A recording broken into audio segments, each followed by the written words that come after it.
जी अस्सलाम वालेकुम जी। आज हम यहाँ इस्लामाबाद में एक यूनिवर्सिटी है, शिफा मादरे मिल्लत यूनिवर्सिटी। वहाँ पे इलेक्ट्रिकल अर्थिंग करना है जनरेटर सेट की। यहाँ पे 3 जनरेटर सेट हैं, उनकी यहाँ पे अर्थिंग हो रही है। एक हो चुकी है, दूसरी हो रही है, तीसरे का बोर हो रहा है। अच्छा, अभी एक तो सवाल जो है ना वो जो बहुत ज़्यादा आता है, जिसका पहले भी मैं क्लियर कर चुका हूँ, लेकिन इतना ज़्यादा आता है कि मुझे दोबारा एक दफ़ा वीडियो बनानी पड़ रही है।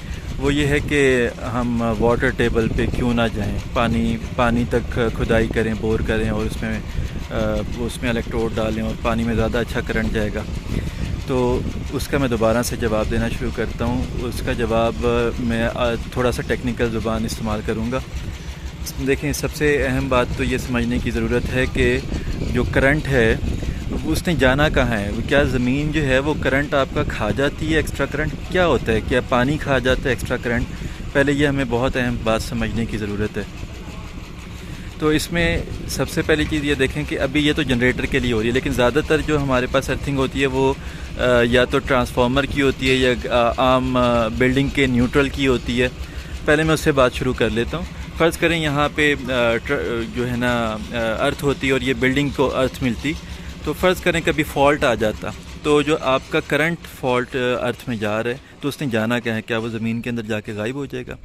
उसने ज़मीन के अंदर जाके कहीं गायब नहीं होना। उसने वापस इस बिल्डिंग का ट्रांसफार्मर ये सामने यहाँ पे लगा हुआ इस खंबे के ऊपर।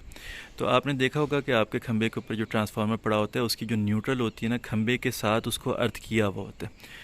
वो किस लिए किया होता है? वो इसलिए किया होता है कि आपका यहाँ जब लोकल अर्थ होगा और बिल्डिंग का अर्थ होगा, किसी भी अप्लाइंसेस में मसला होता है, जब उसका फॉल्ट करंट जो है अर्थ में जाएगा तो वो अर्थ से होके वापस उसने इस ट्रांसफार्मर के न्यूट्रल की तरफ जाना है। ठीक है, उसने यहीं ज़मीन में जाके गायब नहीं हो जाना। ठीक है, तो पहले तो हमें ये बात समझने की ज़रूरत है कि करंट का पाथ क्या होता है ज़मीन के अंदर। आपका मेन करंट का पाथ जो कमर्शियल बिल्डिंग्स हैं या रेजिडेंशियल बिल्डिंग्स हैं उसमें जो सिंपल अर्थ होता है या सोलर में जिसे एसी अर्थ कहते हैं, डीसी अर्थ की अभी मैं बात नहीं कर रहा, सोलर में जिसे एसी अर्थ कहते हैं, वो आपका फॉल्ट से होता हुआ, फॉल्ट करंट ज़मीन से होता हुआ वापस ट्रांसफार्मर में जा रहा होता है। तो अब इधर एक मैं बात ऐड भी कर दूं। एक साहब से बात हो रही थी, वो काफ़ी टेक्निकल पर्सन थे, लेकिन एक उन्होंने कॉन्सेप्ट दिया। वो कहते हैं जी वाटर टेबल तक जाना चाहिए। उसकी वजह ये है कि अगर हम ऊपर ऊपर ज़मीन तक रहते हैं, मैं उन्हें समझा रहा था कि ये ज़मीन के मट्टी के अंदर ज़्यादा फ़ायदा होगा। तो कहते हैं ज़मीन तक रहेंगे तो वापस फॉल्ट करंट यहाँ पे जाएगा आपके ट्रांसफार्मर पे। अगर हम पानी तक चले जाएंगे ना तो आपका फॉल्ट करंट तरबेला डैम तक वापस जाएगा। तो मैंने कहा यार ये तो कमाल हो गया। अब जितने भी इंजीनियर्स हैं, ख़ास तौर पर पावर इलेक्ट्रिकल के इंजीनियर्स जो हैं, वो इस लतीफ़े को बहुत अच्छी तरह समझ सकते हैं जो मैंने सुनाया। बाकी कस्टमर्स को शायद समझ में नहीं आएगा कि आपका जो अर्थ का कॉन्सेप्ट है, न्यूट्रल का कॉन्सेप्ट है, वो इस ट्रांसफार्मर से आके शुरू होता है। इससे पहले न्यूट्रल चलती ही नहीं है आपकी कहीं लाइंस के अंदर। ट्रांसमिशन लाइन में न्यूट्रल नहीं होती, डेल्टा कनेक्शन होता है। यहाँ पे आके स्टार कनेक्शन पहली दफ़ा जनरेट होता है और यहाँ पे न्यूट्रल बनाई जाती है पहली दफ़ा खंबे के ऊपर ट्रांसफार्मर के साथ। तो ये करंट ने वापस इधर ही जाना है। आप जितना मर्ज़ी ज़मीन के अंदर इस करंट को ले जाएं, उसने वापस ऊपर आके इसी खंबे की तरफ, इसी न्यूट्रल की तरफ जाना है। अच्छा, अब ये जब कॉन्सेप्ट क्लियर हो गया तो फिर हमें करना ये है कि हमें ये देखना है कि बेस्ट सूटेबल पाथ, ऐसा पाथ जो कि यहाँ से लेके यहाँ तक कम से कम रेजिस्टेंस का पाथ हो, वो हमें चाहिए। अब ये कम से कम रेजिस्टेंस का पाथ हम कैसे लेके आते हैं? जाहिर सी बात है, हमें मिट्टी के अंदर वो मटेरियल चाहिए जो कि कम से कम रेजिस्टेंस रखता हो। तो वो कौन सा मटेरियल है? क्या वो पानी है? क्या वो रेत है? क्या वो मिट्टी है? क्या चीज़ है जो कि कम से कम रेजिस्टेंस रखती है आपके करंट के रास्ते में? तो इसको सिंपल सा आप इंटरनेट खोलें और उस पर लिखें कि आपकी जो electrical resistance of different materials, आप उसमें पानी लिखें, वाटर लिखें, उसकी इलेक्ट्रिकल रेजिस्टेंस देखें, उसमें आप सॉइल लिखें और उसमें आप सैंड लिखें। तो आप देख लें, आपके सामने एक टेबल खुल जाएगा और उसमें आपको सबकी इलेक्ट्रिकल रेजिस्टेंस लिखी हुई नज़र आ जाएगी। जो अच्छा पानी होता है उसकी इलेक्ट्रिकल रेजिस्टेंस बहुत हाई होती है। इसका मतलब वो करंट को गुजरने में बहुत मुश्किल उसमें होती है। पानी में नमक मिलाते जाएं, यानी कि सॉल्ट वाला पानी है, उसमें कम होती जाती है रेजिस्टेंस।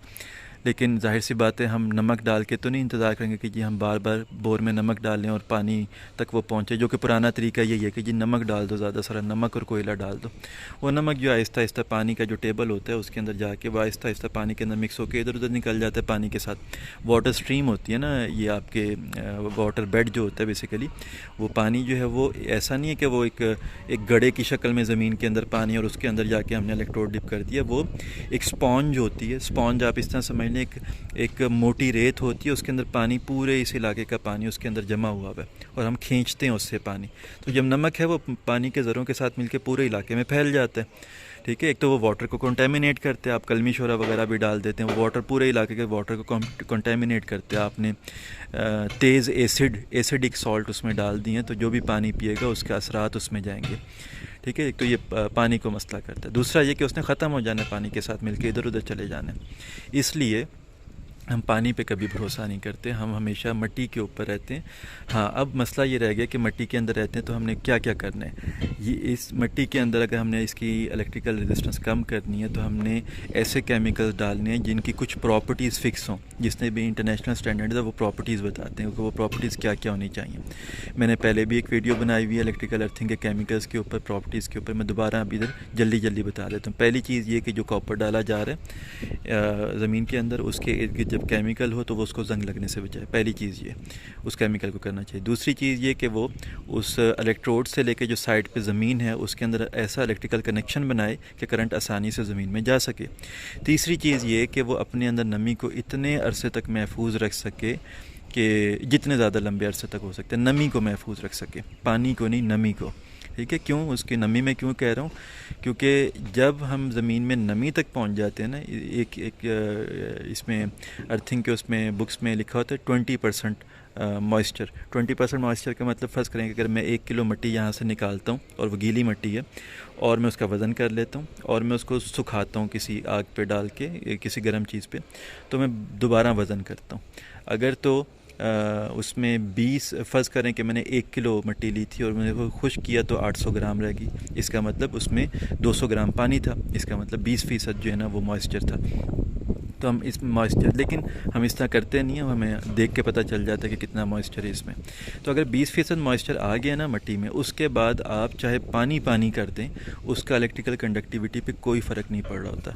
इसका मैंने अपने फेसबुक, जो हमारा कंपनी का पेज है, उसके ऊपर बुक के अंदर जो टेबल्स होते हैं वो भी दिए हुए हैं, आप उधर जाके ज़रा तलाश कर सकते हैं। कोई ऐसी पोस्ट मैंने दी हुई है जिसके अंदर इसके ग्राफ दिए हुए हैं कि कितनी नमी के ऊपर कितनी जो आपके रेजिस्टेंस है वो कम होती जाती है। तो आप देखें 20% के बाद जितना मर्ज़ी आप नमी कर लें, उससे कोई फ़र्क नहीं पड़ रहा होता। तो इसलिए हम केमिकल पे भरोसा करते हैं और मिट्टी से पाथ बनाते हैं इसका, जो कि आपका बैग पे जा रहा होता है। इसको वाटर टेबल पे टच नहीं करते।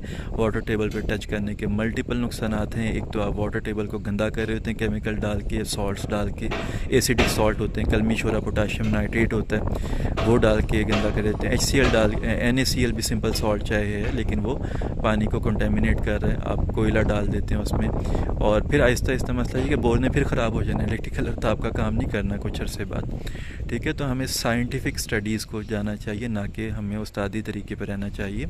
इसको बेहतर है जो भी कस्टमर, अगर कस्टमर की नज़र से कोई ये वीडियो देख रहा है या कोई टेक्निकल पर्सन ये वीडियो देख रहा है, तो वो बजाय इसके कि इस बात पर है कि उधर तो ऐसा काम हो गया था, उधर तो ऐसा हो गया था, स्टैंडर्ड्स को पढ़ना सीखें। आपके यूरोपियन स्टैंडर्ड्स हैं IEEE या IEC, अमेरिकन स्टैंडर्ड है NEC, या इंडियन इलेक्ट्रिक कोड है IEC, इंडियन इलेक्ट्रिक कोड।